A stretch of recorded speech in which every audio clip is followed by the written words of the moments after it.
જય સિયારામ, હર હર મહાદેવ. વિદ્યાર્થી મિત્રો, હું અલ્પેશ વિસાણી વિદ્યાવૃક્ષ એકેડમીની અંદર આપ સર્વે વિદ્યાર્થીઓનું સ્વાગત કરું છું. બેટા, આજનો જે આપણો ટોપિક છે એ છે એચડીઆઈ. શું છે ટોપિકનું નામ? HDI, human development index. બહુ એટલે બહુ અગત્યનો આ ખ્યાલ છે. લાસ્ટ ટાઈમ ચર્ચા કરેલી હતી આપણે આર્થિક વિકાસના એક અગત્યના નિર્દેશક તરીકે. કયું હતું એ? સર PQLI, જીવનની ભૌતિક ગુણવત્તાનો આંક. અને બેટા, આજનો જે સવાલ છે એ તમારી માટે કયો છે? HDI, human development index. શું છે આ માનવ વિકાસ આંક? જરાક ડિટેલમાં એકદમ સરળતાથી સમજવાનો છે કે એચડીઆઈ કઈ રીતે વિકાસ નક્કી કરે છે. તો ચાલો, હર હર મહાદેવ, શરૂઆત કરી દઈએ એચડીઆઈ થી. બરાબર, ચાલો સ્ટાર્ટ કરીએ આજનો ટોપિક. શું નામ છે બેટા? એચડીઆઈ, માનવ વિકાસ આંક. બરાબર, ચાલો, હ્યુમન ડેવલપમેન્ટ ઇન્ડેક્સ, માનવ વિકાસ આંક. ચાલો શરૂઆત કરીએ. એક સમય હતો 1990 માં.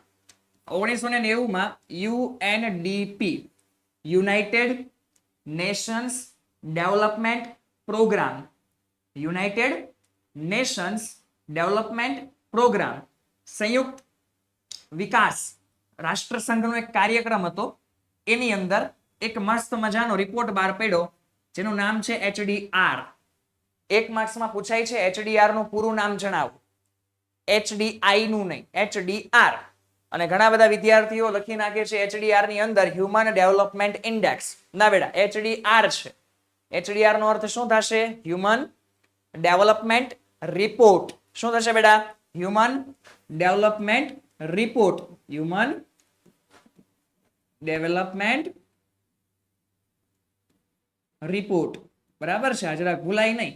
Human development report, HDR. અને આ એચડીઆર ની અંદર ખ્યાલ રજૂ થયો એચડીઆઈ નો, એટલે કે હ્યુમન ડેવલપમેન્ટ ઇન્ડેક્સ નો. બરાબર છે, ચાલો. 1990 નો દાયકો હતો. યુએનડીપી દ્વારા એચડીઆર એક રિપોર્ટ રજૂ કરવામાં આવ્યો જેની અંદર ખ્યાલ હતો એચડીઆઈ નો. છેલ્લે સાહેબ સુધારો ક્યારે થયો? બેટા, જે છેલ્લે સુધારો હતો એ હતો 2010 ની અંદર. તો આ સુધારા વર્ષ યાદ રાખજો કે કયા સમયની અંદર એચડીઆઈ જે છે એની અંદર સુધારો કરવામાં આવ્યો. કયું વર્ષ છે બેટા? 2010 નો. તો આટલી વસ્તુ તો સાહેબ પહેલા ખબર પડી કે આને આપણે એચડીઆઈ કહીએ છીએ, હ્યુમન ડેવલપમેન્ટ ઇન્ડેક્સ, માનવ વિકાસ આંક. યુએનડીપી દ્વારા એચડીઆર નામનો એક રિપોર્ટ બહાર પાડવામાં આવેલો હતો અને આ એચડીઆર ની અંદર રજૂ થયું આપણી માટે એચડીઆઈ. અને છેલ્લું સુધારા વર્ષ કયું છે બેટા? 2010 નું. કયું છે? 2010 નું. ચાલો, સરસ. ફટાફટ કઈક આગળ વધીએ. અને હવે મહત્વની જે સાહેબ બાબતો છે કે કઈ કઈ બાબતો લાસ્ટ લેક્ચર ની અંદર જે શીખ્યા PQLI ની અંદર કેટલી બાબતો હતી સાહેબ? 3 બાબત હતી. તો કે હા, અહીંયા પણ એ જ 3 બાબત છે. થોડુંક અહીંયા ચેન્જીસ રહેશે. સૌથી પહેલા હું શરૂઆત કરું છું અહીંયા શિક્ષણથી. વાહ ભાઈ વાહ. કેમથી બેટા? શિક્ષણથી. બીજું, અપેક્ષિત આયુષ્ય. કયું આયુષ્ય બેટા? અપેક્ષિત આયુષ્ય. અને ત્રીજું બેટા આપણી માટે છે સારું જીવન ધોરણ. કયું જીવન ધોરણ? સારું જીવન ધોરણ. આ 3 બાબતો છે એચડીઆઈ ની અંદર. બરાબર છે. લાસ્ટ ટાઈમ PQLI ની અંદર અહીંયા હતું બાળ મૃત્યુદર, પણ બાળ મૃત્યુદરનો સમાવેશ હમણાં આપણે કરી નાખશું એક બાબતની અંદર. સૌથી પહેલા શરૂઆત કરીએ છીએ શિક્ષણથી. કેમથી બેટા? શિક્ષણથી. ચલો શિક્ષણથી શરૂઆત કરીએ કે સાહેબ આ શિક્ષણની અંદર કઈ કઈ બાબત ધ્યાનમાં લેવાની. કાલે પણ વાત થઈ હતી.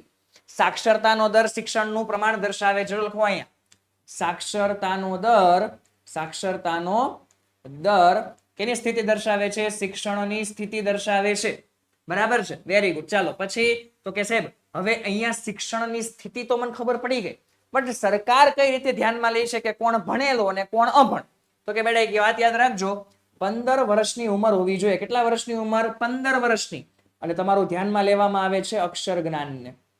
કોને ધ્યાનમાં લેવામાં આવે છે? અક્ષર જ્ઞાનને. તમારી ઉંમર છે 15 વર્ષની છે અથવા 15 વર્ષ કરતા ઉપરની છે તો સરકાર એવું માને છે કે જો તમને મસ્ત મજાનું તમારી પાસે અક્ષર જ્ઞાન છે, અને અક્ષર જ્ઞાન એટલે શું? તો કે સાહેબ તમને લખતા ને વાંચતા આવડે છે, તો તમે કેવા છો? સરકારના ચોપડે ભણેલા છો. બાકી તમે કેવા છો? નિરક્ષર.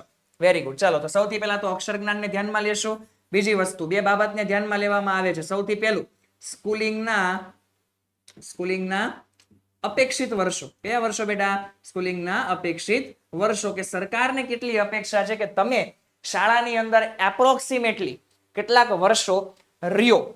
બરાબર છે. અને બીજી વસ્તુ, એમાંથી તમે કેટલા રહ્યો છો. સ્કૂલિંગના સરેરાશ વર્ષો. કયા વર્ષો બેટા? સરેરાશ વર્ષો. બરાબર કે જે સાહેબ એમાંથી આપણે કેટલા વર્ષ શાળાની અંદર રહીએ છીએ. અને રહેવાનો મતલબ એવો નથી ઘરમાં જ કાઢી મૂકે એટલે બિસ્તરા પોટલા લઈને હાલો સાહેબ સ્કૂલની અંદર. બરાબર છે, એટલે એનો અર્થ એવો નથી. ચાલો, પણ મૂળમાં બે વસ્તુને ધ્યાનમાં લેશું સાહેબ. સૌથી પહેલા સરકાર 15 વર્ષની ઉંમર જોવે છે, અને બીજી વસ્તુ 15 વર્ષની ઉંમર છે અને તમારી પાસે શું અક્ષર જ્ઞાન છે? ઇફ યસ તો તમે ભણેલા છો, વેરી ગુડ. સરકારના ચોપડે ભલે પછી આપણે તમે ભણે ફેલ થતા હોય, એના સરકારને એની યાર કોઈ લેવા દેવા નથી. સ્કૂલિંગના અપેક્ષિત વર્ષો અને બીજું હું તો એમાં લેવામાં આવશે સ્કૂલિંગના સરેરાશ વર્ષો. ચલો સાહેબ, અપેક્ષિત આયુષ્ય ઉપર આવી જઈએ. કાલની વ્યાખ્યા યાદ હોય તો, બાળક જ્યારે જન્મે છે તે કેટલા વર્ષનું આયુષ્ય ભોગવશે એની અપેક્ષાને આપણે શું કહીએ છીએ? અપેક્ષિત આયુષ્ય. બરાબર છે. તો ચલો સૌથી પહેલા અહીંયા શું લખશું બેટા? આપણે વ્યાખ્યા. અને વ્યાખ્યા તમને બધાને કંઠસ્થ છે, તો અહીંયા વ્યાખ્યા હું લખતો નથી કે સાહેબ બાળક જ્યારે જન્મે છે ત્યારે કેટલા વર્ષનું આયુષ્ય ભોગવશે એની અપેક્ષાને આપણે શું કહી દઈશું? અપેક્ષિત આયુષ્ય. બરાબર. તો જરાક અહીંયા વ્યાખ્યા લખી નાખવાની. કાલે પણ વાતચીત થઈ હતી. અપેક્ષિત આયુષ્યનો આધાર આરોગ્ય ઉપર છે. કોના ઉપર છે? આરોગ્ય ઉપર. પણ જરાક એક નવો નિયમ વર્ષ એડ થઈ ગયું છે સાહેબ. 50 વર્ષ કરતા જો ઓછું આયુષ્ય હોય, કેટલા વર્ષ કરતા બેટા? 50 વર્ષ કરતા જો ઓછું આયુષ્ય હોય તો આપણા દેશમાં આરોગ્યની સુવિધા બહુ નબળી છે એવું લોકો માને છે. આરોગ્ય કેવું છે? નીચું. પણ કન્ડિશન મૂકી કેટલા વર્ષ કરતા? 50 વર્ષ કરતા જો ઓછું આયુષ્ય હોય તો તમે સમજી શકો છો કે દેશની આરોગ્યની સ્થિતિ બહુ નબળી થતી જાય છે. અને હા, આ 50 વર્ષને જ આપણે શું કહીએ છીએ? સરેરાશ આયુષ્ય. કારણ કે લાસ્ટ લેક્ચરની અંદર વાત થઈ હતી સાહેબ, એટલે પહેલા આ ભણતા પહેલા જરા કે શીખી લેજો કે PQLI શું છે. કારણ કે એની અંદર અમુક વર્ડ્સ એવા કીધા હતા જે અત્યારે સમજવા જરૂરી. ઓકે, ચાલો. તો અપેક્ષિત આયુષ્યનું બીજું નામ શું છે? સરેરાશ આયુષ્ય. અને આ સરેરાશ આયુષ્ય અત્યારે કેટલું છે? 68. અત્યારનું હાલનું ભારતનું. અને નિયમ એવો બનાવ્યો છે સરકારે કે જો ભાઈ 50 વર્ષ કરતા ઓછું હોય તો દેશની અંદર કે સાહેબ આરોગ્યની સુવિધા કેવી છે? એકદમ ઓછી છે. તો આ થઈ ગયું આપણી માટે અપેક્ષિત આયુષ્ય. ત્રીજી વસ્તુને કામની વસ્તુ સાહેબ, સારું જીવન ધોરણ. બરાબર. કારણ કે હું વાત કરું છું આર્થિક વિકાસની, ને આર્થિક વિકાસમાં બેટા આવે માનવનું કલ્યાણ. અને આ માનવના કલ્યાણ માટે એને જોઈએ છે સારામાં સારું જીવન ધોરણ. તો સાહેબ કઈ બાબતનો સમાવેશ કરશું? તો મને એટલી ખબર પડે કે સાહેબ સારા જીવન ધોરણની અંદર કયા જીવન ધોરણની અંદર? સારા જીવન ધોરણની અંદર સૌથી પહેલા જોઈએ છે પીવાનું ચોખ્ખું મસ્ત મજાનું પાણી. હાલો, પાણી જોશે ને ભાઈ પીવા માટે? Very good. ચાલો, તો સૌથી પહેલા જોશે તમારે પાણી. સર બીજી વસ્તુ શિક્ષણ અમને જોશે. શિક્ષણનો સમાવેશ અહીંયા થઈ ગયો છે. ત્રીજી વસ્તુ સાહેબ સારામાં સારું આરોગ્ય જોશે. તો કે હા સાહેબ. પછી તો કે અમને જોઈ વીજળીની સુવિધા. તો કે હા. પછી જોઈ સાહેબ અમને મસ્ત મજાનો ખોરાક. તો કે હા. ચલો, ખોરાક થઈ ગયું, વીજળી થઈ ગયું, શિક્ષણ થઈ ગયું, આરોગ્ય થઈ ગયું, પાણી થઈ ગયું. સાહેબ અમને રહેઠાણ નું જોઈ? તો કે જોઈને હાલો લખ નાખીએ આપણે રહેઠાણ. બરાબર. તો સાહેબ રહેઠાણ પણ આવી ગયું. આ તમામ વસ્તુઓ પ્લસ કેલરી. બરાબર છે. તમે ખોરાકમાંથી મળશે કેલરી. બરાબર સાહેબ. પછી જોઈએ અમને પ્રોટીન. બરાબર સાહેબ. જોઈએ અમને ચરબી જે તમે ખોરાકમાંથી મેળવો છો. બરાબર. તો ખોરાકના અમુક 2-3 શબ્દ અહીંયા આપેલા છે. કેલરી છે, પ્રોટીન છે, ચરબી છે, જે બધી વસ્તુઓ તમને કેમાંથી મળશે? ખોરાકમાંથી. બરાબર. આ ઉપરાંત રહેઠાણ, વીજળી, આરોગ્ય, શિક્ષણ, પાણી, આ તમામે તમામ જેટલી વસ્તુઓ છે એ બધું કેમાં આવશે? સારા જીવન ધોરણની અંદર. કે જે પણ વ્યક્તિને આટલી વસ્તુ મળી એનું જીવન ધોરણ કેવું છે બેટા? સારું છે. ચાલો, કામની અને ખૂબ જ અગત્યની બાબત લખું છું. સારા જીવન ધોરણનો આધાર કોનો બેટા? સારા જીવન ધોરણનો આધાર કોના ઉપર છે? તમને ખબર છે સાહેબ? આવક ઉપર છે. કોના ઉપર છે? આવક ઉપર. PQLI ની સૌથી મોટી મર્યાદા એ હતી કે સર PQLI માં આપણે આવકની ઉપેક્ષા કરેલી હતી. અને અહીંયા એ વાક્ય આવી ગયું છે કે સરજી સારામાં સારા જીવન ધોરણનો આધાર આવક ઉપર રહેલો છે. એટલે કે જો તમારી આવક વધારે છે તો ઓબ્વિયસલી વાત છે કે આ બધી જ વસ્તુ તમને હારામાં હારી રીતે મળી જશે. અને જો આવક ઓછી છે તો તને મને બધાને ખબર છે કે આ બધી જ સેવાઓથી અથવા વસ્તુઓથી આપણે કેવું રહેવું પડશે? વંચિત રહેવું પડશે. ચલો, તો 3 બાબતો કેની અંદર આવી બેટા?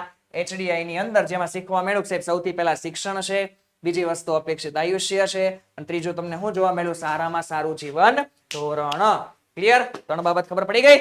Very good. ચાલો હવે જરાક આગળ વધીએ. આજે થોડોક જોશની કમી લાગતી હશે આપણી અંદર, પણ એમાં એવું ગળું થોડુંક બેસી ગયું છે અને થોડુંક સવારમાં તાવ આવી ગયો હતો.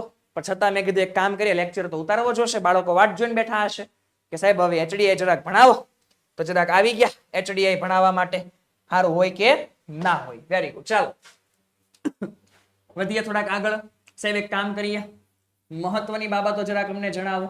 કઈ બાબત બેટા? મહત્વની બાબતો જે આપણે PQLI માં કાલ ચર્ચા કરેલી હતી અને આજે ચર્ચા કરી HDI ની કઈ કઈ મહત્વની બાબતો છે. સૌથી પહેલી મહત્વની જે બાબત છે આપણી માટે તો કે સાહેબ HDI જે છે HDI એનું મહત્તમ મૂલ્ય કેટલું હશે બેટા? 1. યાદ રાખવું, HDI નું મહત્તમ મૂલ્ય જો લખી નાખું છું, મહત્તમ કે HDI વધુ ને વધુ કેટલું થઈ શકશે બેટા? 1 અને ઓછામાં ઓછું 0. ઓકે, જો લખી નાખું છું. બીજી મહત્વની બાબત, HDI જે છે HDI એનું મૂલ્ય કેટલાથી કેટલાની વચ્ચે? 0 થી 1 ની વચ્ચે રહેશે. અત્યારે યાદ રહી જાય બટ પરીક્ષાની અંદર ઘણી વખત તકલીફ પડે છે, બરાબર? બીકોઝ PQLI જે હતું 0 થી 100 ની વચ્ચે અને આ કેટલાની કેટલા વચ્ચે છે? 0 થી 1 ની વચ્ચે. તો લગભગ ભૂલ થવાની શક્યતા અહીંયા રહેલી છે. PQLI પૂછે છે તો સર મેક્સિમમ એટલે કે મહત્તમ મૂલ્ય 100 લખજો. HDI જો પૂછે છે તો મહત્તમ મૂલ્ય આપણે કેટલું લખશું? 1. ક્લિયર છે? ઓકે, ચાલો તો સૌથી પહેલા HDI નું સાહેબ મહત્તમ મૂલ્ય 1 છે અને HDI સાહેબ 0 થી 1 ની વચ્ચે જ રહેશે. Very good. ચલો હવે ધ્યાનથી સાંભળજો સાહેબ. કાલના નિયમ પ્રમાણે HDI વધુ તો સાહેબ વિકાસ કેવો છે? વધારે. Very good. ચાલો કેટલો સિમ્પલ નિયમ થઈ ગયો. અને HDI વધારે એટલે કે 1 ની પાસે. કેટલાની પાસે? 1 ની પાસે. Very good. ચાલો પછી તો કે સાહેબ HDI ઓછો તો સાહેબ વિકાસ કેવો થઈ જશે? એકદમ ઓછો. એટલે કે જો HDI કોને નજીક છે? 0 ની નજીક, તો વિકાસ અહીંયા કેવો હશે? ઓછો. શું આ 4 મુદ્દા, આ 4 પોઈન્ટ ભેજાની અંદર ગયા? સૌથી પહેલું HDI જો 1 ની પાસે છે તો સર સારામાં સારું એનું મહત્તમ મૂલ્ય કેવું હશે? 1. HDI નું મૂલ્ય 0 થી 1 ની વચ્ચે હશે. HDI 1 ની પાસે તો વિકાસ બેટા વધારે. HDI ઓછો એટલે કે 0 ની પાસે હોય તો વિકાસ આપણે કેવો હશે બેટા? ઓછો. આ 4 પોઈન્ટ, આ 4 મુદ્દા અગત્યના થયા. બીજી વસ્તુ સાહેબ, છેલ્લામાં છેલ્લો પોઈન્ટ બેટા, જ્યારે HDI રજૂ થયો ને 2014 ની અંદર થયો તો, અને એની અંદર બેટા 188 દેશો હતા. કેટલા દેશો હતા? 188 દેશો. અને આ 188 દેશોમાંથી સૌથી પહેલા નંબર પર આવી ગયું. સૌથી પહેલા નંબર પર કયો દેશ આવ્યો સાહેબ? તો કે નોર્વે. કયો દેશ આવ્યો? નોર્વે, જેનો માનવ વિકાસ હતો 0.944. કેટલો હતો? 0.944. એટલે 0.94 થયું. જો મેક્સિમમ ક્યાં સુધી હોય? 1 સુધી. તો સૌથી વધુ ના વધુ વિકાસ કોનો છે? નોર્વે. ક્લિયર? ચાલો સાહેબ ભારત આવ્યો હો બેટા. ચાલો 130મો ક્રમ છે. આહા, કેટલો દૂર રહી ગયા.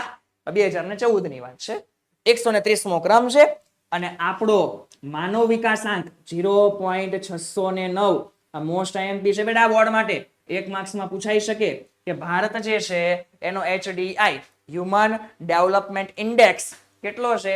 0.609. કેટલો છે બેટા? 0.609. બરાબર છે? ચાલો સરસ. ડન છે. જરા કોલ આવી ગયો, સોરી. ચાલો તો આટલી તમારી માટે મહત્વની બાબતો થઈ ગઈ છે. તો કે HDI નું મહત્તમ મૂલ્ય 1, HDI 0 થી 1 ની વચ્ચે. HDI વધારે તો વિકાસ ઓબ્વિયસલી વધારે. HDI ઓછો તો વિકાસ ઓછો. અને સાહેબ 2014 ની અંદર 188 દેશો હતા, જેમાંથી પહેલો ક્રમ નોર્વેનો આવ્યો જેનો HDI હતો 0.944.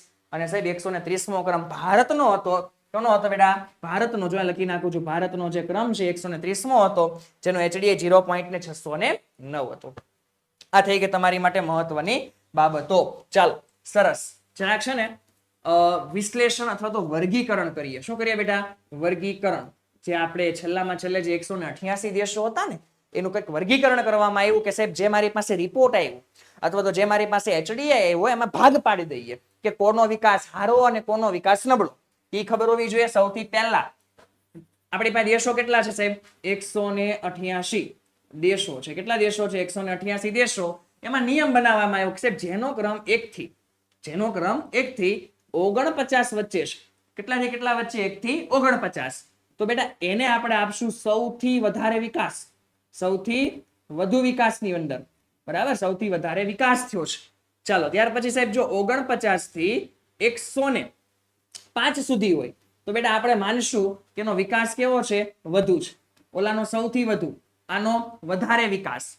પછી સાહેબ તો કે 106 થી 143 સુધી હોય તો માની લેવાનું કે સાહેબ મધ્યમ વિકાસ છે. કેવો વિકાસ છે? મધ્યમ. એટલે કે ક્રમ વાઇઝ હું જાઉં છું. અને સાહેબ જો 144 થી 188 વચ્ચે કોઈ દેશનો નંબર આવે છે તો બેટા એનો ક્રમ કેટલામાં આવશે બેટા? એટલે કે વિકાસ કેવો હશે? એકદમ ઓછો. તો અહીંયા વિકાસ કેવો એકદમ હશે? ઓછો. ચાલો આ 4 કેટેગરી પાડવામાં આવી છે. અગેન આટલું બધું કઈ કામનું નથી. ના લખો તો કઈ માર્ક્સ નથી જવાના તમારા. પણ આટો ભાઈ ખબર હતી તો જરા કહી દીધું કે ભાઈ આવી રીતે આવે છે કે 1 થી 49 હોય તો સૌથી વધારે વિકાસ કરશો, 49 થી 105 તો એનો વિકાસ કંઈક વધારે છે, 106 થી 143 તો મધ્યમમાંનો વિકાસાંક, અને ત્યાર પછી 144 થી 188 તો સાહેબ વિકાસ કેવો હશે એનો એકદમ ઓછો. તને મને બધાને ખબર છે ભારતનો ક્રમ કેટલામો સાહેબ 130મો. ભારતનો ક્રમ 130મો હતો. આ 4 ભાગમાંથી આપણે કેમાં આવશું તો કે સાહેબ આપણે આવશું મધ્યમ માનવ વિકાસની અંદર. કોની અંદર બેટા? મધ્યમ માનવ વિકાસની અંદર. જો ભાઈ આપણું કેટેગરી કઈ છે? મધ્યમ માનવ વિકાસની. બરાબર કે ભાઈ આપણો વિકાસ કેવો છે? હજુ મધ્યમ છે. 2014 ની આ વાત થઈ રહી છે, અત્યારે 2025 ચાલે છે હો ને. ચાલો આ વર્ગીકરણ થઈ ગયું સાહેબ. પછી તો કે જો હવે એક કામ કરીએ, હવે HDI જે છે એના પરથી તમે બેટા તારણ શું કાઢ્યું? તારણો કે સાહેબ તમને જે HDI આપવામાં આવ્યું એમાંથી તમને ખબર શું પડી? બેટા મને ખબર એવી પડી કે સૌથી પહેલો જે ક્રમ છે ને એ કોનો છે? નોર્વેનો. કોનો છે? નોર્વેનો. એનું માનવ વિકાસાંક કેટલો છે? 0.944. Very good. હાલો આગળ વધીએ સાહેબ. 130મો ક્રમ કોનો છે બેટા?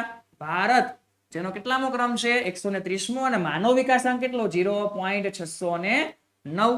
સરસ.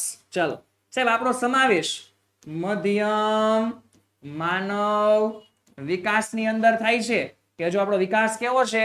મધ્યમ છે. અને હા, છેલ્લામાં છેલ્લું પેલો નંબર આવી ગયો, ભારતનો નંબર આવી ગયો. સાહેબ એક એવો દેશ થયો ને જેનો ક્રમ 188મો હતો. તો કે જો આ લખું છું 188માં ક્રમ પર જે આવ્યો એ છે આફ્રિકા ખંડમાં આવેલો એકદમ નાનો અમથો દેશ જેનું નામ છે નાઇજર, જેનો બેટા ક્રમ ફક્ત ને ફક્ત હતો 188મો, પણ એનો માનવ વિકાસ હતો 348. 0.348 જોવા જઈએ તો 0.35, એટલે કે આનો માનવ વિકાસ એકદમ કેવો છે? ઓછો છે. તો જરાક આ તારણો થઈ ગયા. 4 તારણથી ખબર પડી કે સાહેબ સૌથી પહેલો ક્રમ કોનો છે? નોર્વેનો, જેનો માનવ વિકાસ આંક કેટલો છે? 0.944. સાહેબ 130મો ક્રમ ભારતનો છે જેનો ક્રમ છે 0.609. મધ્યમ માનવ વિકાસ આંકની અંદર આપણે શું થાય છે? સમાવેશ થાય છે. શું થાય છે બેટા? સમાવેશ. અને ત્યાર પછી 188મો ક્રમ નાઇજર નામના દેશનો છે જે આફ્રિકા ખંડમાં આવેલો છે અને એનો માનવ વિકાસાંક કેટલો છે? 0.348. કેટલો છે? 0.348. શું માનવ વિકાસ આંક શું છે? માનવ વિકાસ આંકનું મહત્વ શું છે?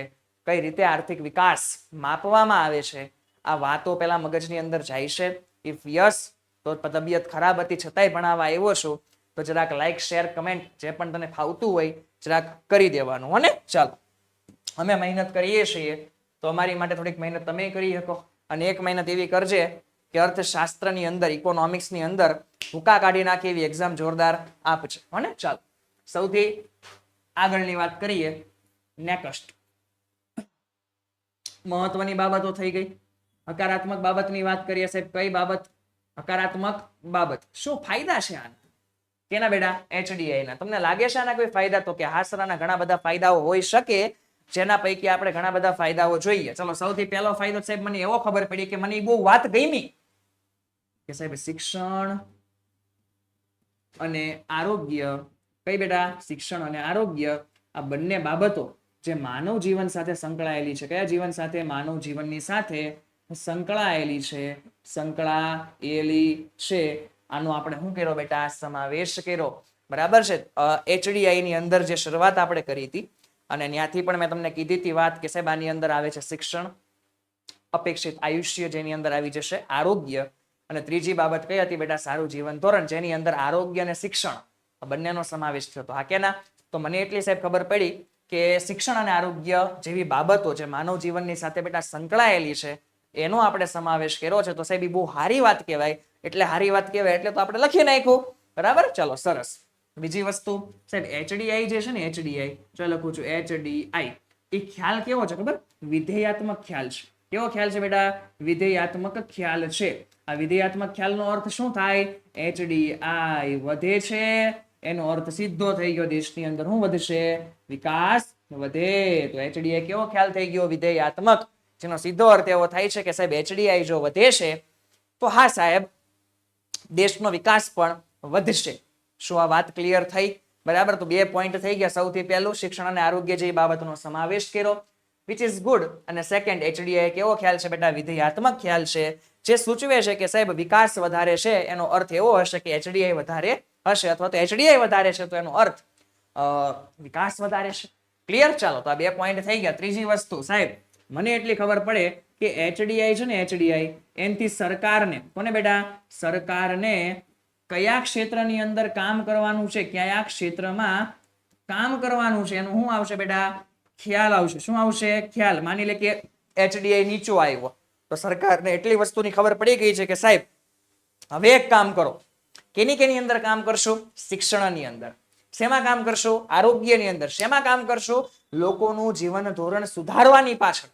જો આ બધી જ વસ્તુની પાછળ સરકાર કામ કરશે તો હું અને તું બધાય આગળ વધીશું, બધાયનું જીવન કંઈક સારું થશે અને કંઈક ને કંઈક દેશનો આર્થિક વિકાસ થઈ શકે છે. તો મને એટલી ખબર પડે કે સાહેબ HDI એના દ્વારા સરકારને ખબર પડશે કે હા સર, આ ક્ષેત્રની અંદર સરકારે કાર્ય કરવાનું છે જેનાથી માનવનો વિકાસ થઈ શકે, માનવનું કલ્યાણ થઈ શકે. અને આ જ બાબતથી હું નેક્સ્ટ પોઈન્ટ લખું છું કે સાહેબ આર્થિક વિકાસ, કયો વિકાસ બેટા? આર્થિક વિકાસ એક સાધન છે. શું છે બેટા? એક સાધન. અને આ સાધનનો અંતિમ ઉદ્દેશ્ય, કયો ઉદ્દેશ્ય બેટા? અંતિમ ઉદ્દેશ્ય શું છે? માનવનું કલ્યાણ.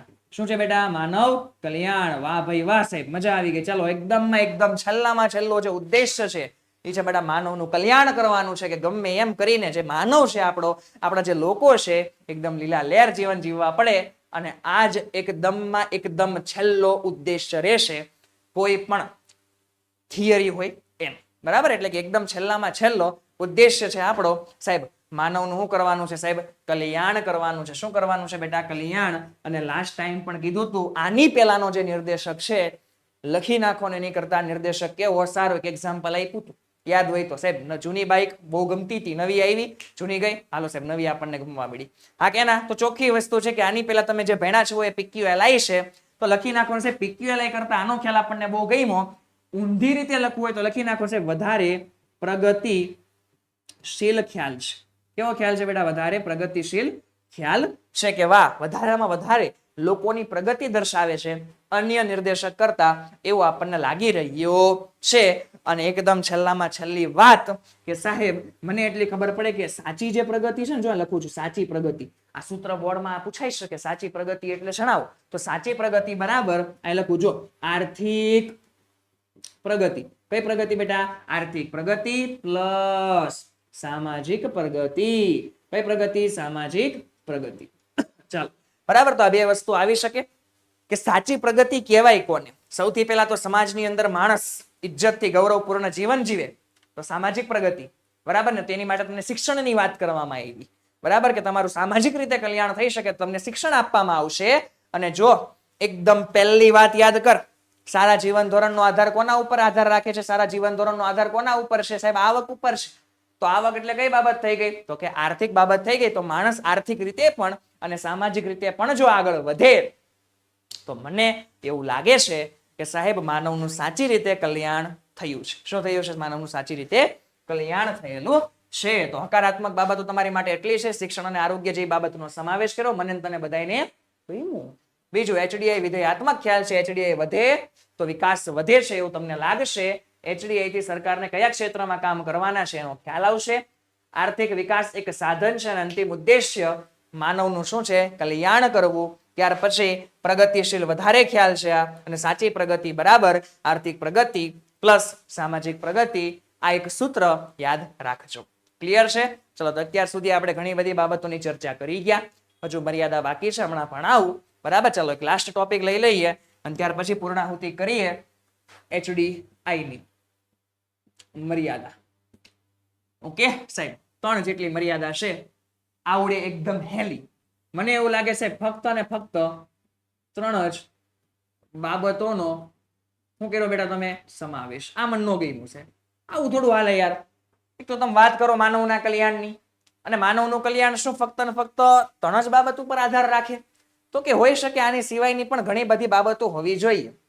બરાબર? આ તો એવું થઈ ગયું કે લેટ્સ એક્ઝામ્પલ પાણીનો ગ્લાસ અડધો ભરેલો છે અને અડધો ખાલી છે. પછી તમારા દ્રષ્ટિકોણ ઉપર આધાર રાખે કે ભાઈ તમે શું જોવો છો? અડધો ગ્લાસ ભરેલો ઈ જોવો છો કે અડધો ગ્લાસ ખાલી ઈ જોવો છો? બરાબર. તો મને એવું લાગે છે કે 3 બાબતો જે કામની છે, ના નથી પાડતા, બટ આ 3 બાબતો સિવાય પણ ઘણી બધી બાબતોની ચર્ચાઓ માનવ વિકાસ માટે થવી જોઈએ, બટ કરવામાં આવી નથી. તો સૌથી પહેલી બાબત થઈ ગઈ, 3 જ બાબતનો સમાવેશ છે, જે યોગ્ય નથી. બીજી વસ્તુ સાહેબ, 3 બાબતને સરખું મહત્વ છે. 3 બાબતોને કેવું મહત્વ આપ્યું મેં સાહેબ? સરખું મહત્વ આપ્યું. મહત્વ કેવું આપ્યું સાહેબ મેં? સરખું. જે આપણને યોગ્ય લાગતું નથી. અને કાલે જ એક્ઝામ્પલ મેં આપેલું હતું, દરેક લોકો માટે દરેક વસ્તુઓનું મહત્વ સરખું હોતું નથી. હોઈ શકે અમુક વ્યક્તિઓ માટે શિક્ષણનું મહત્વ વધારે છે, તો હોઈ શકે અમુક વ્યક્તિઓ માટે આરોગ્યનું મહત્વ વધારે હોય. પણ અહીંયા તો દરેક બાબતને કેવું મહત્વ બેટા આપ્યું છે? આપણે સરખું મહત્વ આપ્યું છે. અને ત્રીજી વસ્તુ સાહેબ, નિરપેક્ષ ખ્યાલ દર્શાવતો નથી. જો લખું છું, નિરપેક્ષ ખ્યાલ દર્શાવતો નથી. કયો ખ્યાલ દર્શાવે છે સાહેબ? સાપેક્ષ ખ્યાલ. કયો ખ્યાલ દર્શાવે છે? સાપેક્ષ. સાપેક્ષ એટલે તો કે હું આની કરતા આગળ અથવા હું આની કરતા પાછળ. શું એવું દર્શાવે છે કે તારો કેટલો વિકાસ થયો? ના સાહેબ, ઓલા કરતા તારો વિકાસ કેટલો થયો તને ખબર પડશે. અને આ તો કંઈક એવું જ થઈ ગયું કે શાળાની અંદર માની લ્યો કે ભાઈ 50 વિદ્યાર્થીઓ છે અને 50 વિદ્યાર્થીઓ હોય, એમાંથી લેટ્સ એક્ઝામ્પલ 2 વિદ્યાર્થીઓ ટોપ પર આવ્યા. પહેલો નંબર, બીજો નંબર. પહેલા નંબર વાળાને છે 55% અને બીજા નંબર વાળાને છે 50%. હવે વિચારો, જેનો પહેલો નંબર 55% આવ્યો હશે, તો એને શું લાગશે? સાહેબ હું બીજા કરતા કેવો છું? આગળ છું. પણ વાસ્તવિકતાની અંદર એ આગળ નથી. એ તને અને મને બધાને ખબર છે. તો અહીંયા પણ કંઈક ને કંઈક આવી જ પદ્ધતિઓ ચાલશે કે બસ આની કરતા હું આગળ અને આની કરતા હું પાછળ. બટ વાસ્તવિકતાની અંદર તમારો વિકાસ કેટલો થયો એ શાયદ કોઈને ખબર નથી. આટલી વસ્તુની વાત કરીએ આજે બેટા આપણે. આ આર્થિક વિકાસનો એકદમ છેલ્લો નિર્દેશક જે હતો આપણી માટે માનવ વિકાસ આંક. થોડીક હેલ્થ ઇસ્યુ હતો એટલે જ રાખ આજે જે જોશ તમારે જોતો હોય કે સાહેબ આ અર્થશાસ્ત્રની અંદર તો ફૂલે ફૂલ જોશથી અમારા સાહેબ ભણાવે છે, બેટા જરાક આજે જોશ એ થોડોક ઓછો થઈ ગયો, સરખું બોલાતું પણ નથી, એટલું ઘણું દુખે છે, બટ છતાંય જરાક લેક્ચર ઉતારવા હું આવી ગયો. મેં કીધું હવે જરાક તમારી પહેલી સત્રની એક્ઝામ આવે છે તો કાંઈક ને કાંઈક ભૂકા તો બોલાવા જોશે.